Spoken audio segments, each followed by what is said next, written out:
신바람 사연 아파트. 오늘의 사연 시작하겠습니다. 안녕하세요. 올 가을에 결혼식을 올릴 뻔한 30대 초반의 여성입니다.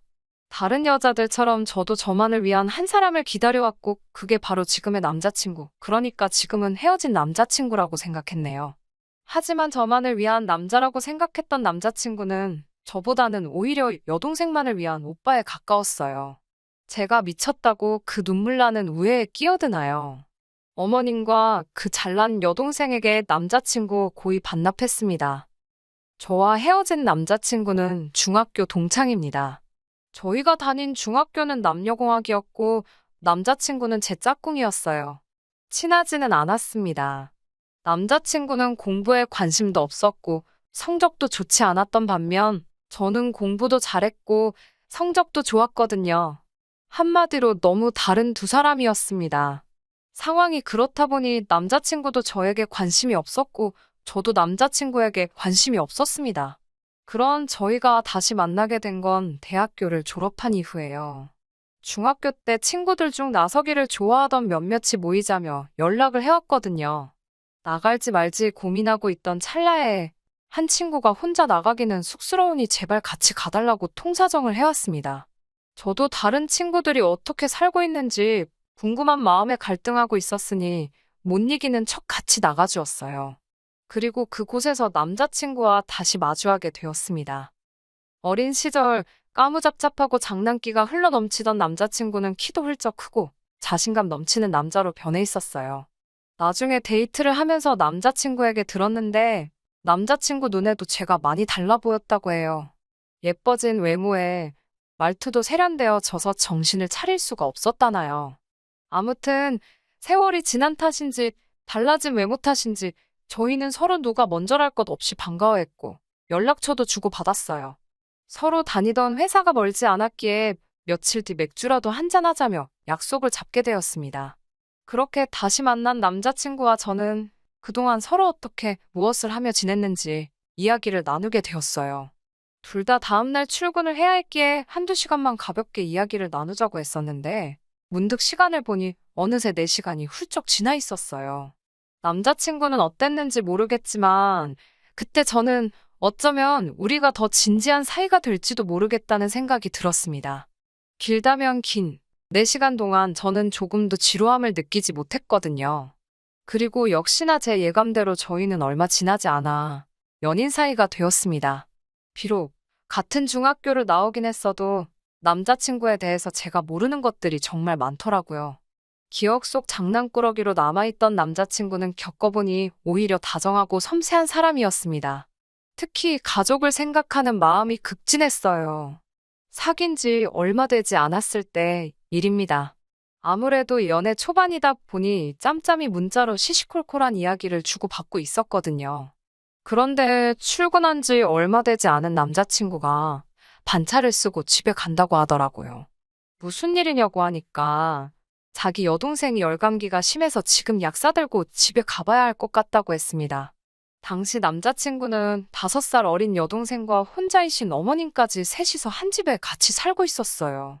말은 안 했지만 전 속으로 어머님도 계신데 굳이 일하던 남자친구가 약을 사들고 집에 가는 게 맞나 싶었습니다. 심각하게 아프면 병원에 가야지. 오빠가 간다고 해서 낫는 게 아니잖아요. 하지만 연애 초반에 괜히 그런 소리를 하면 제가 어떻게 보일지 몰라서 아무 말도 하지는 않았어요. 결국 이튿날 남자친구와 문자를 하다가 전날 있었던 일에 대해서 물었습니다. 동생이 얼마나 아팠길래 반차까지 쓰고 갔어야 했냐고요. 그러자 남자친구가 멈칫하더니 좀 유난스러워 보였냐고 묻더라고요. 그러면서 예전 여자친구와도 이런 문제 때문에 자주 싸웠었다며 혹시라도 제 마음에 걸리면 지금 말해달라고 했습니다. 일을 크게 만들려던 건 아닌데 이야기가 엉뚱한 곳으로 튀는 것 같아서 아차 싶었지만 기왕 이야기가 나온 거 확실히 해두는 게 낫겠다 싶더군요. 아프다니 당연히 걱정도 되었지만 동시에 어머님도 집에 계신데 굳이 당신이 간다니 좀 유별나다 싶기는 했다고 말했습니다. 그러자 남자친구는 짧게 한숨을 내쉬더니 이해해달라는 건 아니지만 자기 가족 이야기를 해주고 싶다더군요. 그렇게 의도치 않게 남자친구의 가족 이야기를 듣게 되었습니다. 남자친구와 제가 중학교를 졸업하고 얼마 지나지 않았을 무렵 저도 남자친구의 아버님이 돌아가셨다는 소문은 들었습니다. 왜 돌아가셨는지는 몰랐는데 남자친구의 말로는 스스로 세상을 등지셨다더군요. 갑작스러운 아버님의 죽음으로 집안은 말 그대로 쑥대밭이 되었고 아무도 알지 못했던 빚이 여기저기서 터져나왔답니다. 여러 사람들이 고인이 생전에 빌려간 돈이 있었다며 돈 내놓으라고 쫓아왔고요. 평생 집안일만 하시던 어머님도 그렇고 남자친구도 고작 17살이었으니 두 사람이 무엇을 얼마나 할 수 있었겠어요. 그때부터 어머님은 닥치는 대로 돈 되는 일을 하시면서 생활을 꾸려나가셨고 대신 남자친구에게는 제발 공부를 하라고 빌다시피 부탁을 하시더랍니다. 그런 어머님을 보고 정신이 든 남자친구는 이를 악물고 죽어라 공부만 했대요. 다행히 공부머리가 아예 없던 건 아니었는지 손에 꼽히는 대학에 들어갔고 지금은 알다시피 좋은 회사에 다니게 되었다고요. 남자친구의 이야기를 듣고 있으니 저는 남자친구에 비하면 순탄하게 인생을 살아왔다는 생각이 들었습니다. 저에게는 사업을 하시는 아버지와 유치원을 운영하시는 어머니가 계세요. 저희 부모님은 두 분이 결혼을 하실 때부터 아들이건 딸이건 관계없이 하나만 낳아 최선을 다해 기르기로 하셨답니다. 덕분에 저는 외동딸로서 어린 시절부터 유복한 환경에서 많은 것들을 누리고 경험하며 자랄 수 있었습니다. 구구절절 전부 다 설명할 수는 없지만 명문고를 나와 미국으로 건너갔고 그곳에서 대학교를 졸업한 뒤 한국으로 돌아와 가구회사에 들어갔어요. 남편을 만났을 때는 가구 디자이너로 활동하고 있었고요. 아무튼 이제는 다 지나간 이야기라면서 담담하게 이야기하는 남자친구를 보고 있으니 안쓰럽고 속상했습니다. 그런 힘든 시기가 있는 줄은 꿈에도 생각지 못했으니까요. 진작에 그런 상처를 눈치채지 못한 제 자신이 한심하고 미울 정도였어요. 남자친구가 덧붙이기를 그 힘든 시절에 어머님과 자기가 동생을 많이 못 챙겨서 그런지 동생은 지금도 자기 밥그릇도 제대로 못 챙기고 산답니다. 그래서인지 지금도 여동생을 보고 있으면 늘 마음이 짠하고 안쓰럽대요. 남자친구의 설명을 듣고 나니 어느 정도는 납득을 할 수 있었습니다. 남자친구의 여동생이 정말로 어떤 사람인지 알기 전까지는 그랬네요. 사실 남자친구가 자기 여동생이 소위 지 밥그릇도 못 챙기는 사람이라고 표현하는 걸 들었을 때만 해도 제 나름대로 머릿속에서 그 여동생에 대한 이미지를 좀 안 되고 불쌍한 사람으로 그렸던 것 같습니다. 사람에 대해서 마음대로 이미지를 만들고 편견을 가지면 안 된다는 건 저도 잘 알아요. 하지만 남자친구의 표현과 당시 그가 지어 보였던 표정이 절 오해하게 만들었거든요. 마치 세상에 그렇게 안 된 아이는 없다는 듯 당장이라도 눈물이 떨어질 것 같은 안쓰러운 표정을 보여서 없던 동정심까지 생기게 했으니까요. 그런데 막상 만나본 남자친구의 여동생은 정말이지 어떻게 설명해야 할지 모르겠네요.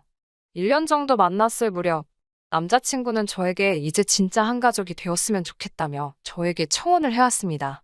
이미 동창들 사이에서는 저희가 결혼할 사이라고 소문이 다 났던 만큼 저희 둘이 결혼하는 건 당연한 일처럼 되어 있었어요. 심지어 저조차 그렇게 생각하고 있었고요. 그래서 청혼을 받았을 때 정말 깊게 고민하지 않고 그러자 했습니다. 그리고 일주일도 되지 않았을 무렵 바로 어머님과 남자친구의 여동생을 만나게 되었어요. 연애하는 동안 사실 남자친구는 몇 번이고 저를 어머님과 자기 여동생에게 소개하고 싶어 했지만 이상하게 그것만큼은 제가 내키지가 않았습니다. 솔직히 어차피 언젠가는 남자친구와 결혼을 할 테고 그러면 좋건 싫건 제 마음과는 상관없이 평생을 보고 살아야 할 사이인데 굳이 결혼도 하기 전부터 왕래를 할 필요가 있을까 싶었습니다.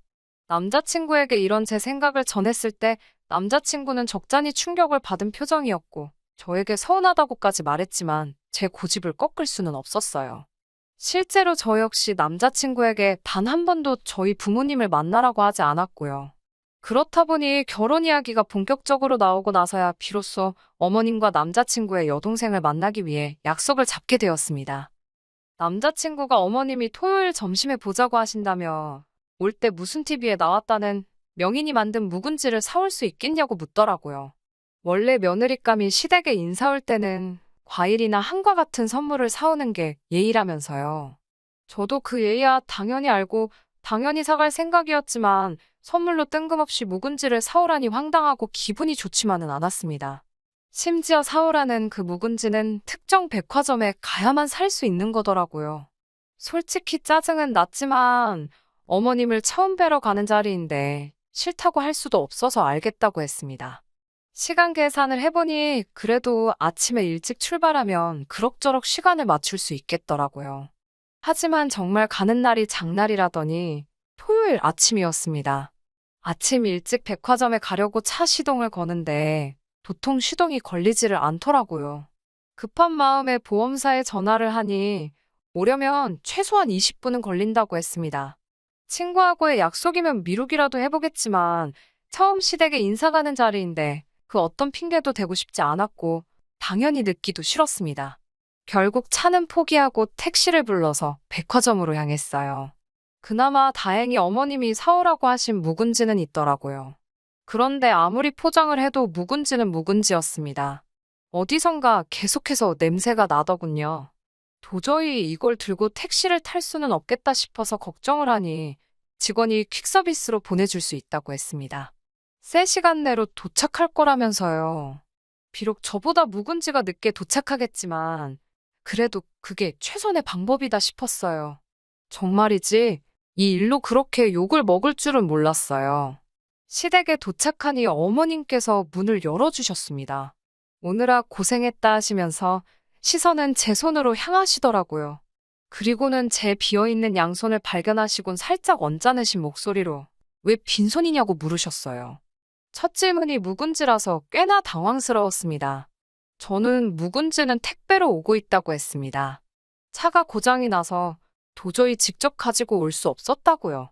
그러자 어머님께서는 알겠다 하시면서도 직접 들고 오는 수고도 다 정성이라면서 다음부터는 좀 더 정성 있는 모습을 볼 수 있으면 좋겠다고 하셨습니다.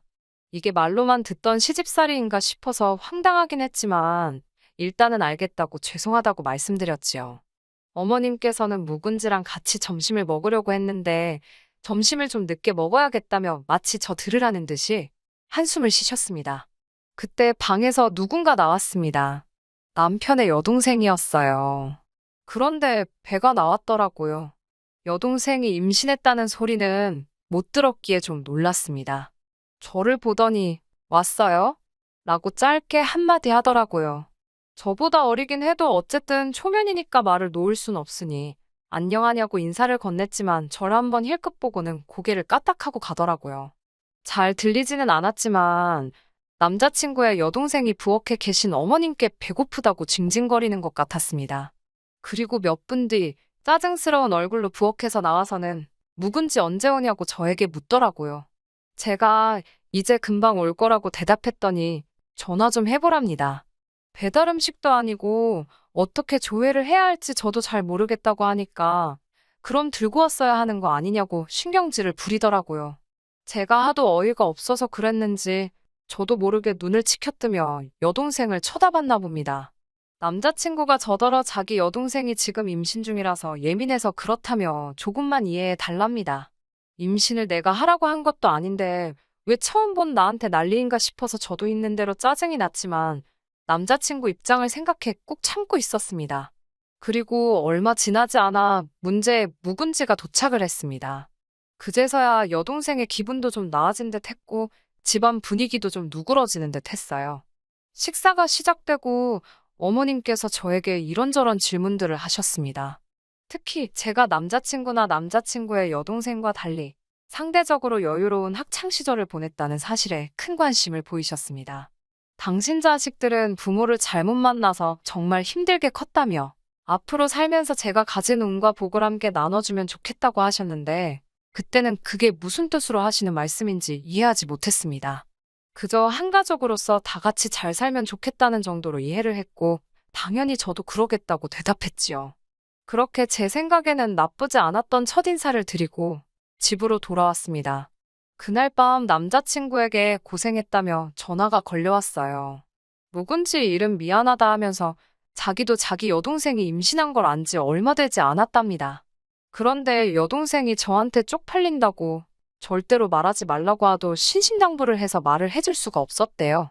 그 말을 들은 제가 아무리 그래도 우리는 이제 결혼할 사이인데 귀띔이라도 해주지 그랬냐고 소심하게 투덜거렸습니다. 솔직히 연인 사이에, 그것도 결혼을 앞둔 사이에 그 정도는 말할 수 있는 거 아닌가 싶었거든요. 그런데 남자친구는 전과 다르게 정색을 하면서 그래도 여동생이 비밀로 해달라는데 그것까지 알려고 하는 건 지나친 것 같다더군요. 달라진 남자친구의 태도에 저도 모르게 멈칫했습니다. 전에는 느끼지 못했던 이질감이 느껴졌지만 괜히 일이 커지는 게 싫어서 대충 알겠다고 이야기를 하고 다시 임신 이야기로 화제를 돌렸네요. 아빠는 누구냐고 물으니 정확하지 않답니다. 동시에 두 남자를 만나다가 두 남자한테 다 들켜서 다 연락이 끊긴 모양이랍니다. 그래서 지금 자기 여동생이 엄청 예민하다면서 둘 중 어느 놈이건 잡히면 가만 안 둘 생각이라고 했습니다. 솔직히 제3자인 제가 듣기엔 어이가 없었지만 당연히 그런 소리를 입 밖으로 내지는 않았어요. 나아가 이런 여자가 내 신우가 된다는 게 좀 찜찜하기도 했고요. 그래도 애써 같이 살지는 않을 거니까 괜찮을 거라고 스스로를 이해시키려고 했습니다. 하지만 신우는 제가 생각한 것보다 훨씬 이상했으며 그런 신우에게 남자친구는 너무나 관대했어요. 상견례를 앞두고 남자친구도 저희 집에 인사를 오게 되었습니다. 저희 부모님은 이미 남자친구에 대해서 어려운 환경에서도 씩씩하게 자라준 멋진 청년으로 알고 계셨기 때문에 굉장히 호의적이셨어요. 집안의 재정 상태라던가 아버님의 부재 같은 건 저희 집에선 전혀 문제가 되지 않았습니다. 그저 저희 둘이 서로 사랑하고 앞으로 잘 살려고만 하셨어요. 나머지 필요한 건 당신들이 해줄 수 있는 한 힘닿는 대로 도와주시겠다면서요. 정말 분위기도 너무 좋았고 그래서 저희 둘이 파혼하게 될 거라곤 진심으로 꿈에서조차 상상도 못했습니다. 대망의 상견례 날이었습니다. 어머님과 저희 부모님 모두 화기애애한 분위기로 강남에서 상견례로 유명한 한식당에 모이셨어요. 날씨도 좋았고 모든 것이 완벽해 보였습니다. 남자친구의 여동생만 빼고요. 모두가 모여 자리에 앉아 서로 가벼운 인사를 건네고 있는데 남자친구의 여동생이 늦어서 죄송하다며 룸에 들어왔습니다.